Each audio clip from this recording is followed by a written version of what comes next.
welcome to episode number 5 of Dogs in Our World.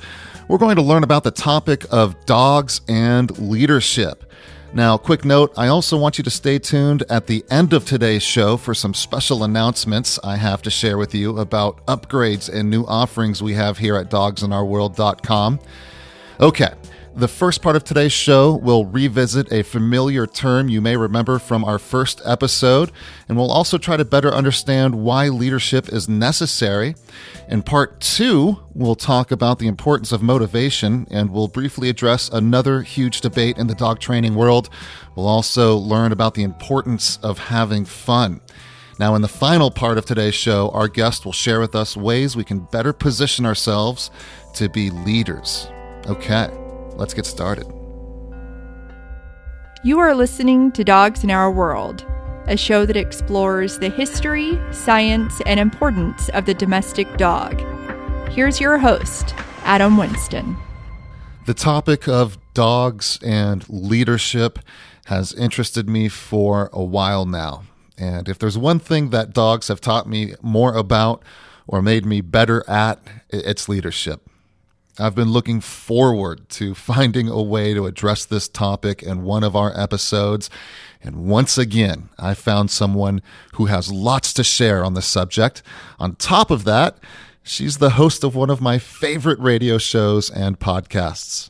My name is Julie Forbes. I'm the host and producer of The Dog Show with Julie Forbes, which is a local radio show here in Western Washington, and also a podcast on iTunes and on our website, which is dogradioshow.com, and SoundCloud on our Facebook page. Been on air for 8 years, I think now, over 8 years. It was 2009. Mm-hmm. Yeah. I actually did the math. I looked at your website yesterday and I did the math. It's been 8 years. 424 episodes, I think. So it's so fun. Like you, I love to talk about dogs, and it's interesting because a lot of times people ask, it's an hour show once a week. Don't you run out of stuff to talk about? And it's like, actually, it's the opposite. The more people that I talk with, the more there is to talk about. So it's a show really it's a educational show, a sort of intelligent conversation, but all somehow connected to dogs. And there's a lot that connects to dogs in our life. We have a really beautiful connection with dogs as people. An old connection. 40,000 years is the most widely accepted number in science, last I checked, and it's pretty impressive. It's a pretty unique relationship and just doesn't get old. I also work locally here in Seattle and somewhat via Skype and phone consultations, helping people with dog training and behavior, and I've done that for a little over 15 years, and my company's name is Sensitive Dog. And do you have a website? sensitivedog.com. All right. And do you have any other books or anything that the listeners can check out if they want to learn more about you? So I just am just about finished writing my first book. It's been almost 5 years of working and researching on it, and it's really, truly just about done. I've said that many times over the years. It's a humbling experience writing a book. But I'm excited about that, and it's about weaving. It's a bit of a hybrid of a book. So I weave my years of experience working with people and their dogs, and also my own personal experience as a human being, as well as research that I did on mostly leadership, which we'll be talking about today, and what dogs can teach us about leadership and about ourselves, and also about our, because they're nonverbal, we have to really, to be effective at communicating with dogs, we really have to be aware of our nonverbal communication, which means being aware of and in our bodies, which is not a given for people. Our relationship with our bodies is complex as well. It's geared more towards women, but certainly not exclusive to women. The conversation certainly isn't. So it's been a challenge to weave all of that information together in a way that makes sense, and that's what I think finally figured out. So, as Julie and I began our conversation, she immediately addressed a topic that should be familiar to our listeners. You remember when Eric from Wolfhaven International and I talked about the term alpha and how viewing ourselves or dogs as such can essentially lead to an unbalanced relationship? I also said that the subject is nearly unavoidable when learning about dogs. Here's Julie's take. Well, working with dog behavior sort of requires a focus on the topic of leadership and really the question of it, because in this industry, and I'm sure you know with your experience with training as well, the industry is not regulated. It's trying to be regulated, but it's not regulated, for better or for worse. And it's kind of there's a lot of confusion and a lot of disagreement around what is right in leadership as it pertains to dogs. You know, the word you hear a lot is alpha, which has a negative connotation to it now. There's a lot of pushback, which makes perfect sense. And there's some interesting history around that, as far as the ideas that were marketed in the context of our relationships with dogs, and sort of looking at models of wolf packs and deriving how we should be with dogs based off of that. But the research that was done, or the model that was taken from that particular research, was on captive wolves. So they were forced packs. And this is spelled out actually very clearly in Temple Grandin's book, Animals Make Us Human. And episode 1 of Dogs in Our World. Nice. Good. So it's interesting that in forced packs, there is a more of a rigid hierarchy that forms because they're not related.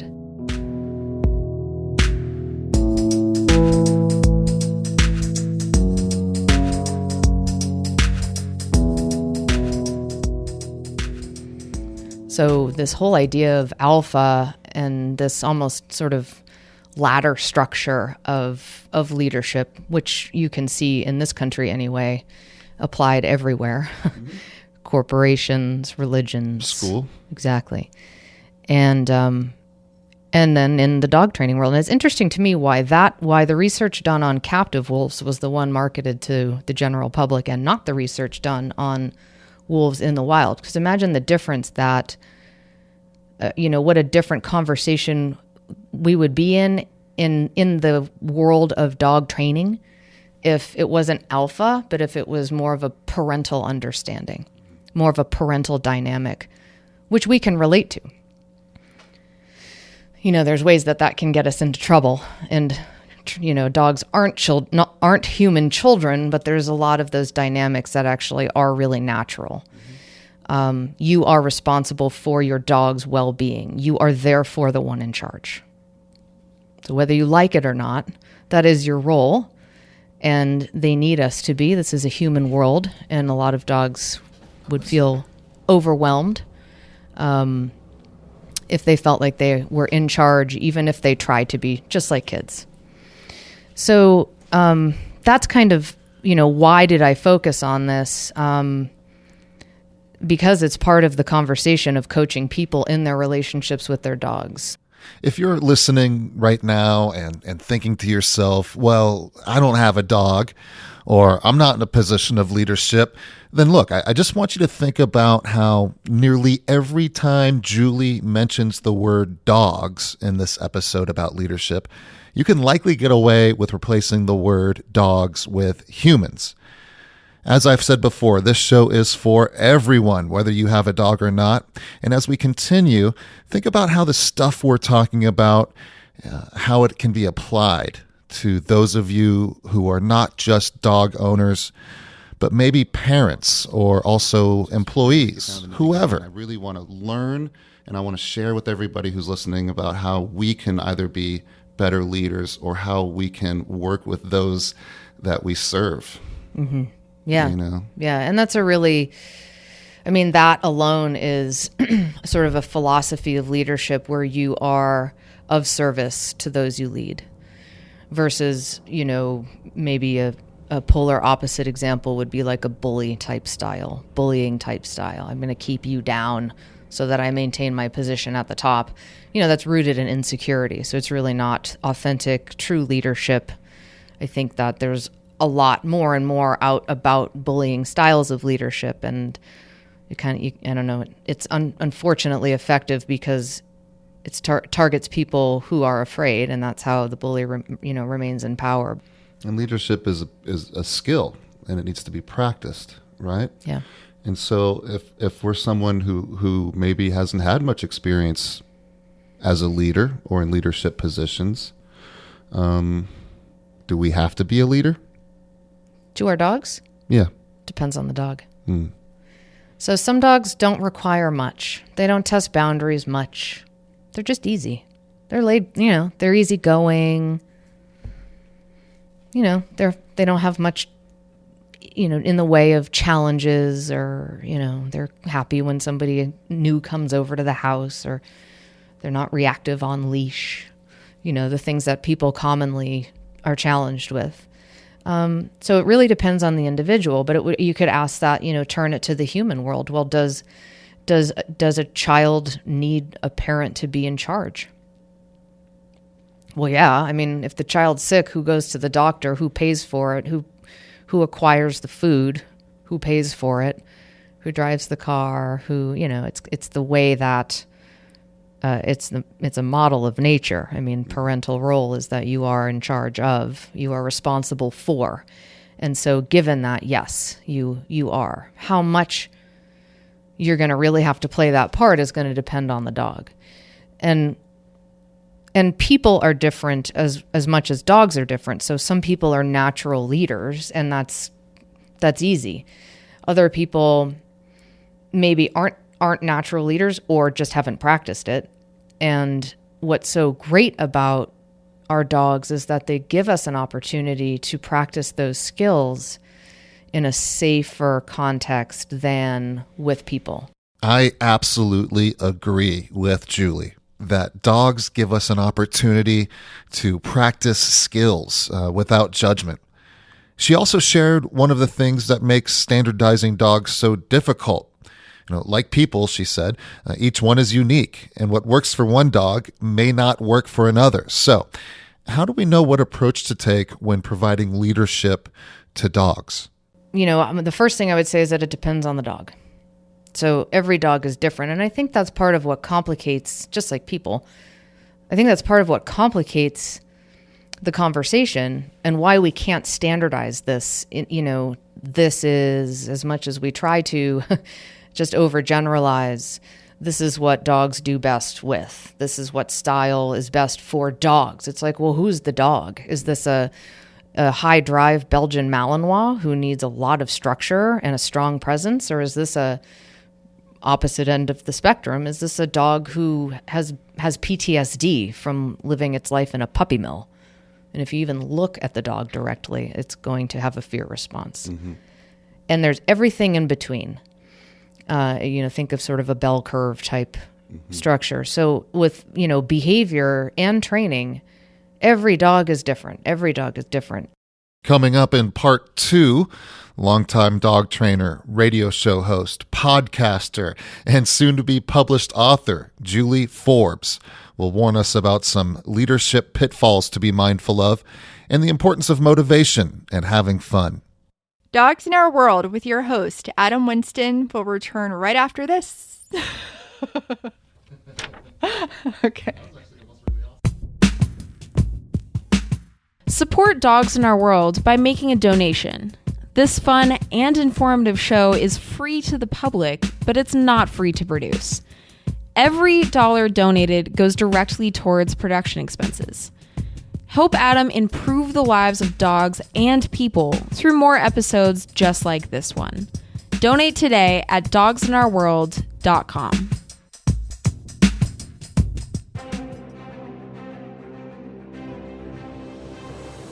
Adam will be right back with more Dogs in Our World. For more information about this show, visit the episodes page at dogsinourworld.com. And be sure to subscribe to us on iTunes, Google Play, Stitcher, and SoundCloud. Welcome back. In the first part of the show, we met Julie Forbes. She talked about the importance of leadership and how each of the dogs in our world are unique.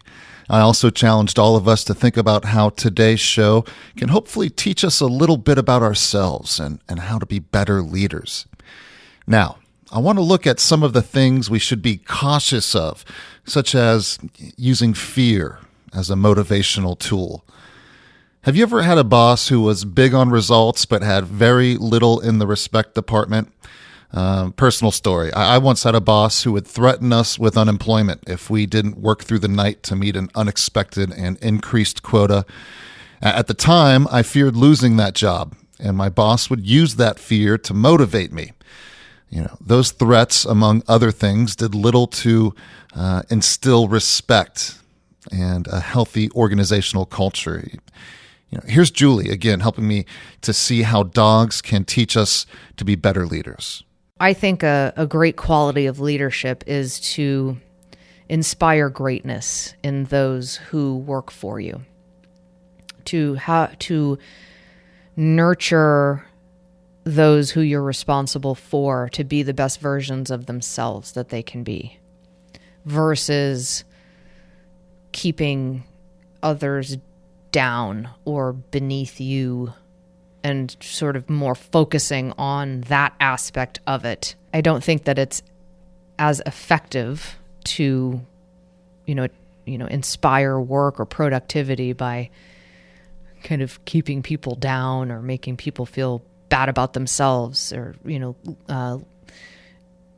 relying on fear to maintain a position of power. I see that parallel between how I've been treated as a worker, trying to be motivated by using fear as a tool, as a learning tool or whatever. Mm-hmm. And I see people, relying on fear as a tool to try to teach or control, quote unquote, their dog. Oh, yeah. It creeps me out. Mm-hmm. Oh, it's all over the place these days. I'm not saying I haven't made my mistakes, Yeah. But I just don't feel that fear should ever be. No, it's not. Can you think of a healthy scenario or a healthy example where we would want to use fear as a learning tool? Well, no. I think that there's a line. There's, I think, an appreciation of respect towards a leader, understanding that this is the individual who's in charge. So having a respect for that and an understanding that there are expectations and that there could be consequences and that this is the person who could apply those or assert those. But that's not, when I think of dogs and fear, I think of an emotional response. So if you're, fearful, it's going to get in your way of making mental connections. For anxiety, for example, fear and anxiety kind of hold hands, and your ability to learn is really drastically impacted if you are in the presence of fear and anxiety. You're not gonna. I recently had a dog training client say to me, it's all about using treats. And I said, no, it's all about incentive. I'll ask most dogs to sit before opening the front door and going for a walk. I typically don't need food or any other type of reward in that situation, because the reward of having the door opened and beginning the walk is the incentive for the dog to comply. Now, of course, some dogs don't like going for walks, and other dogs need very little, if any, incentive to sit for you. But here's Julie talking about using motivation when providing leadership. So in the context of business and managing employees, how do you motivate? And that's another doozy. Talking about motivation, and that's something I think that we take for granted. And, dogs love to please. My dog loves to please. Your dog is interested in themselves and what works for them first, generally. How much your dog is motivated by being worked with is genetic. Is it a herding breed or is it a scent hound? Because I can guarantee you a vast majority of the herding breeds are going to be motivated by they're going to be excited to just be told what to do, My cattle dog, for example, both of them, but especially my male, is like, yes, Levi, do this, do that. Yes. And he's like, psyched. Yes. And he'll just put his ears back and do it like he's super business about it. My dachshund, scent hound, her job description is to track scent. So your job is to keep up. Or a terrier, for example, go into the hole and kill the animal in the hole. Versus a herding breed who's like, you're working, the job description is working together, listening, go right, go left. You're not telling a terrier, okay, now do this, now do that, while they're actually killing a rat, for example. Mm-hmm. Interesting. So it's taken for that part is, I think, over applied. Dogs love to please. Dogs are interested. Dogs are paying attention to the feedback they're getting from their environment and what works for them. And different people are motivated by different things. Exactly. And different people have different skills and abilities that need to be harnessed. Yeah. By good leadership or with good leadership. Yeah, exactly. Recognizing what is your skill set as an individual, and so therefore what job am I going to ask you or expect you to do?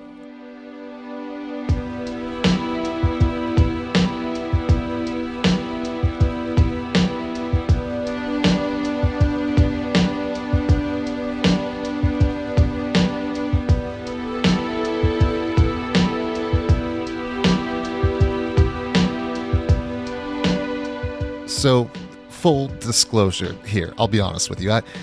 I view myself as an impatient person often. And that can sometimes be one of my downfalls. But other times I feel it being impatient sometimes contributes to my drive, my personal drive.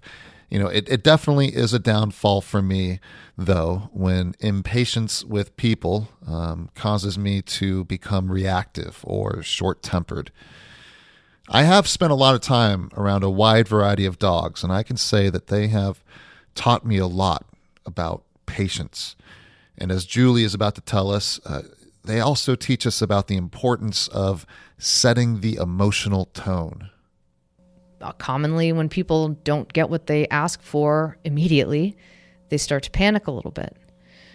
And this is sort of an energetic, raise your voice, has a different tone to it. Go over to the dog, try to catch the dog, and the dog is just basically controlling you. I mean, you're freaking out. Maybe they're just getting a raz out of you too. Like, look at you. You're total. I've thrown you off without hardly even doing anything. That's not a strong presence. How easily someone is gotten to react is a quality of leadership. So if somebody is really reactive, it is not a good sign it's not somebody who I would want in charge of anything important to me. Yeah, the reactive boss or the micromanaging boss. On you. Just it's like, whoa, what are you afraid of? Or whoa, what's going on? It's not, I want calm and thoughtful and I feel confident in my ability to ultimately get what I ask for. So, and you're asking another individual to make a choice, and that's something that people don't appreciate enough in training. We talked about motivation, and what motivates one individual versus another is a really important thing to understand about your dog as an individual. Why should your dog work for you? Because dogs love to please? No. Why? What is the quality of your relationship? Relationship is huge. Are you friends? Do you play with your dog? Do you guys have fun together? Does your dog feel good when he or she does something for you? Do you let them know, or do you just take it for granted? And then really focus on when they misbehave, and that's kind of where they get more attention. So there's a lot there. But the emotional tone is, I really love the opportunity to coach people around that with a lot of depth of understanding and get them to actually practice it. That a responsibility of a person in charge and also a way to sort of express power is to set the emotional tone. This is how this is going to go. Set the emotional tone. Yeah. If you don't do what I ask, am I going to change my emotional tone? or am I going to just stay on it and get it, work through it and ultimately follow through without changing how I'm being really drastically, because that would be the dog throwing you off versus you following through with your intention.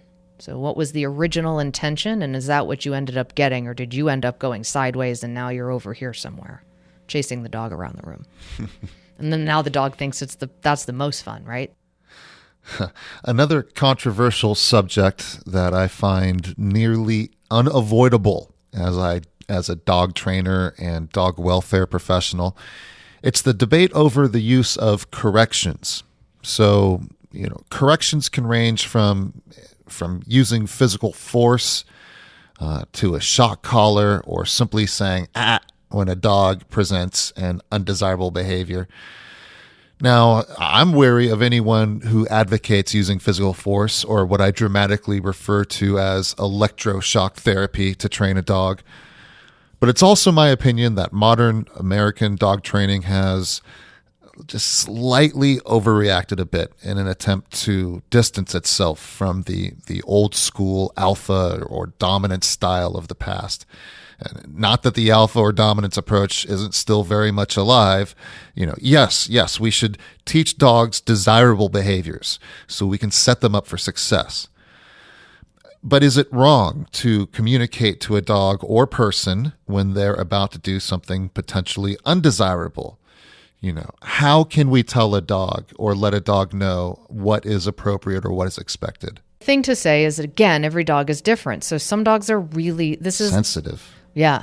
And this is, I think, the most important way that every dog is understood as an individual in this context is specifically around corrections, which is the biggest way that the industry is in conflict, is around corrections and consequences. So there's sort of the two ends of the spectrum. We're not acknowledging wrong choices. Which I think still relates very heavily to leadership. Sure. I'm listening. Yeah. I mean, in parenting styles too. Don't ever tell your dog no.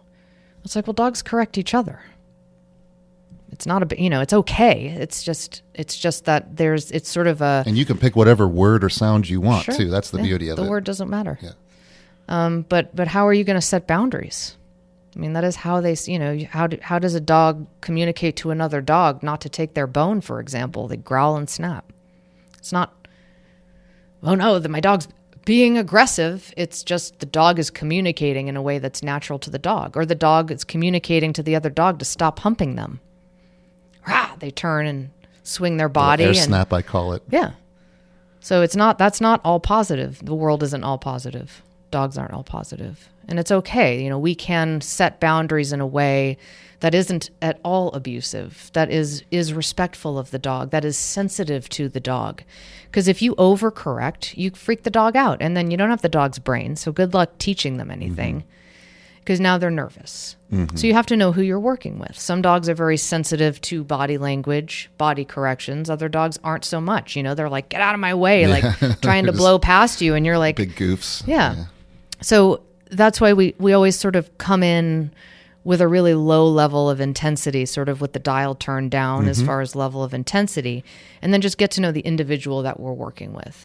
As we talked about being leaders and avoiding the pitfalls of unhealthy leadership, I often tell clients to think about their favorite teachers from school when they were young. Usually those teachers provided a place where we could both express ourselves and have fun while learning. Like everyone, I have bad days, and sometimes I allow my impatience to get the best of me. But one of the main reasons I enjoy working with dogs is because it's fun. Dog training should be fun. In fact, as a personal and professional piece of advice from myself to all of you dog owners out there, if you're ever working with a dog trainer or similar professional and they're not instilling a sense of fun in both you and your dog, then I recommend finding someone else who does. I know I am my most brilliant when I'm having fun. So, I want training, dog training. I want to have fun. Like, that's really all I want to do ever. Mm-hmm. For me, that's what it's all about. I understand that not everything is fun. My worst days, the worst dog training days I have are when I realize that I lost sight of that. Chaser, the border collie, who was taught over 1,000 words, and not just proper nouns. She was taught, at the time the book was written, 1,022 proper nouns, so names of things. She also learned common nouns, so she can categorize things, and also verbs, adjectives. I mean, how this dog was taught language is something that's not been accomplished prior to this. It's really incredible. John Pilley is the retired psychology professor who taught his dog Chaser, the border collie, all of these words, and he did it entirely through playing. So if we talk about motivation for work, which is, inspiring work, is a leadership. Oftentimes in leadership, you're trying to motivate individuals to do this or do that for you, or be this or be that for you. That fun and play is a huge part of it. Isn't that interesting, right? And that's why you see all this stuff nowadays with the Google campuses and the game rooms and free snacks and exactly. Coming up in the final part of the show, Julie Forbes will share with us about the importance of being present and self-aware, and how these mindful states can help us be better leaders. Back after this. We'll be right back with more Dogs in Our World. Be sure to connect with us on Instagram, Facebook, Twitter, and Pinterest.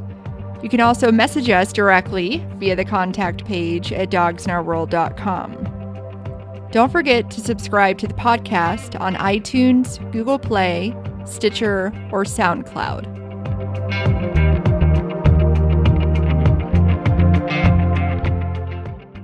Welcome back to the final part of this episode.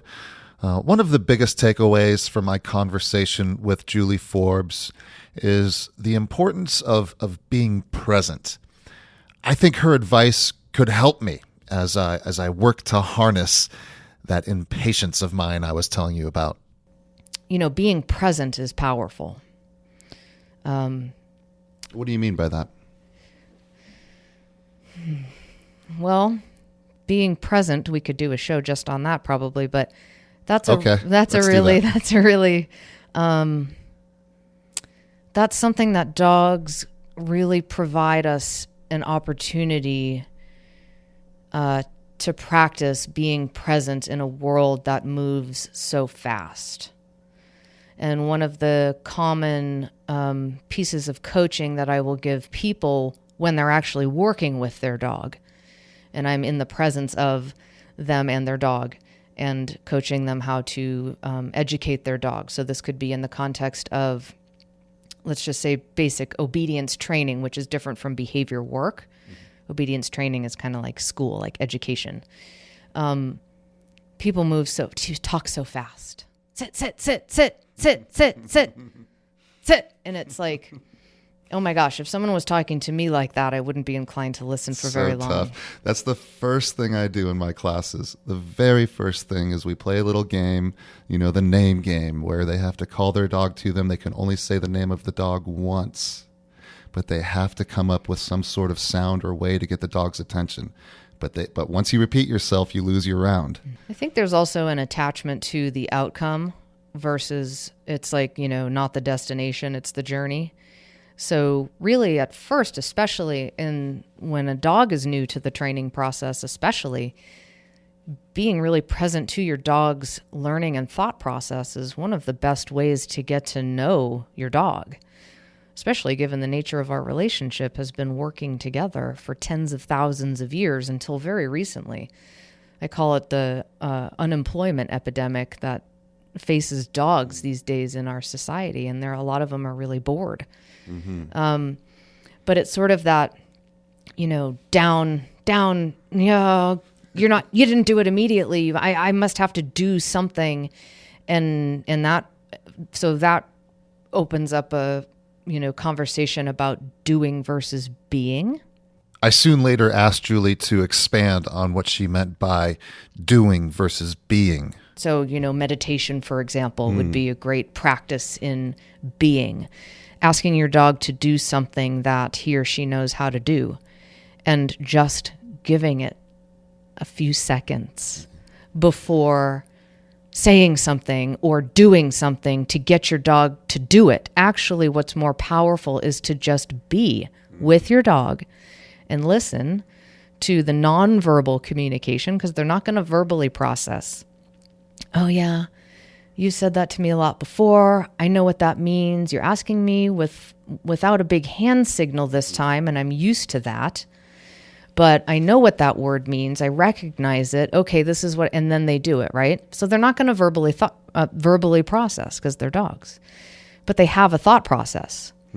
So being with that process and letting the dog actually connect the dots strengthens their ability to have a thought process, which is important when we start working them around distractions.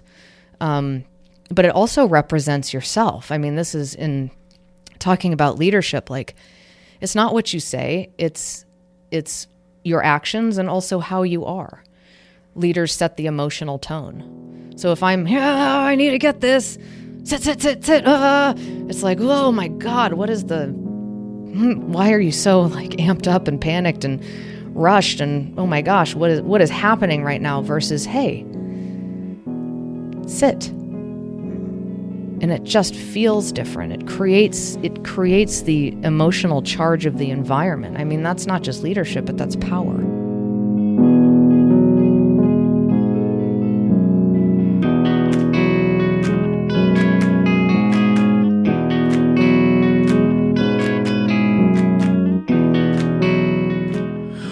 One of the things I'm always quick to teach my clients is that dogs have different temperaments. Some dogs are timid and shy and take a little longer to warm up to new people. Other dogs are very bold and have zero stranger danger, right? Sometimes I see people jump to conclusions and make broad assumptions about a dog that they're just off base. For example, just because a rescue dog is fearful or timid around new people, that doesn't mean that it was abused by a previous owner necessarily.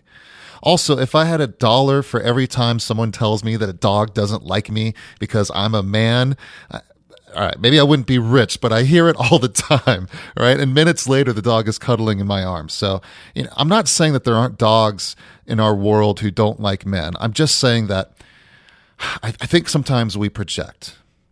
And we give dogs labels and histories that just, it's not helpful or applicable to the animal. In communication with dogs, the more self-awareness you have and the more conscious you are of yourself, especially your emotions, the better you will be at communicating with dogs, because I think that the clearer we are, for example, projection, being aware of... What do you mean by projection? Projecting your own feelings onto another. So we do it all the time, and it's kind of a bummer. Insecurity. Okay, so my dog, a fear of the dog not liking you if you set a boundary. It doesn't have to do with the dog. I can guarantee you that. Dogs actually really like it when there's a clear boundaries and direct communication, and they like structure.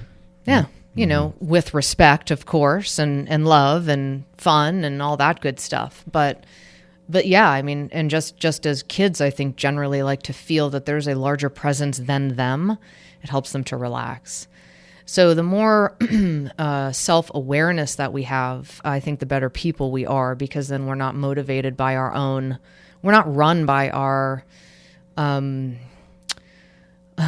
unconscious agendas and run by our insecurities, and the better our relationships are, that's everything. It's such an honor to learn from someone like Julie Forbes, and I think she and I both share an interest in learning about ourselves, other people, and how the dogs in our world help facilitate it all. Yeah, I think learning about ourselves and dogs is empowering. And as I've told you before, it leads me to new areas of interest and understanding. It also helps me better understand Julie when she talks about personal power, regardless of whether you're in a leadership position at work or in your life or whatever. If you have a dog, you are to a degree, depending on your dog. But this sense of personal power and authenticity. That's being authentically connected and being authentically who you are, aware of who you are, and bringing that authentic self to your relationship, whatever it is, I think is a huge piece of being powerful, because you're you. You're fully you. You're not trying to be somebody else. You're not holding parts of yourself back because you're afraid of what this person's going to think or afraid of being different. I mean, that's something that I can certainly relate to personally, and gratefully so. As I approach my 40th birthday this year, I don't fear that nearly as much as I did when I was, 20 years ago.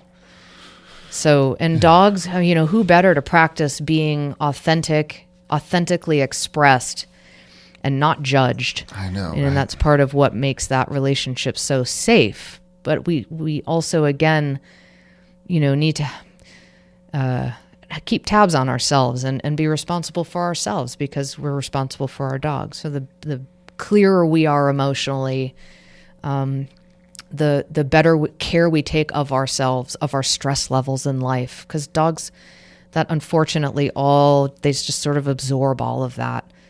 And so the more we help ourselves, the more we help our dogs too. The more we help ourselves, the more we help our dogs too. Mm-hmm. I'm going to remember that one. For sure. That's a soundbite. Yeah.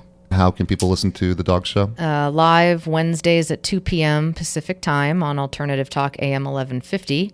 Also, free podcast on iTunes, and we post our shows on our Facebook page as well, which is The Dog Show with Julie Forbes. So there's over 400 episodes awaiting download for free. Okay. Thanks for listening to my conversation with Julie Forbes about dogs and leadership. If you're a listener who has a dog, think about how you provide them with leadership. Does your dog need a lot of leadership and management? Are you finding healthy ways to motivate and work with your dog? And are you able to create boundaries? How can all of us practice being present and more self-aware? One thing Julie and I talked about, but I'll have to save for a later date, is the importance of body language when communicating with dogs. It is so hard cramming everything I learned from our guests into one episode. But thank you. Thank you again to Julie Forbes for sharing with us. I'm sure she will let us know when her book is published. Also, if everything goes as planned, I should have a very special guest for our next episode. So I definitely recommend connecting with us on Facebook, Instagram, and Twitter. Another way to be the first to know about new episodes and updates is by signing up for our newsletter at dogsinourworld.com. Until then, I'll talk to you soon.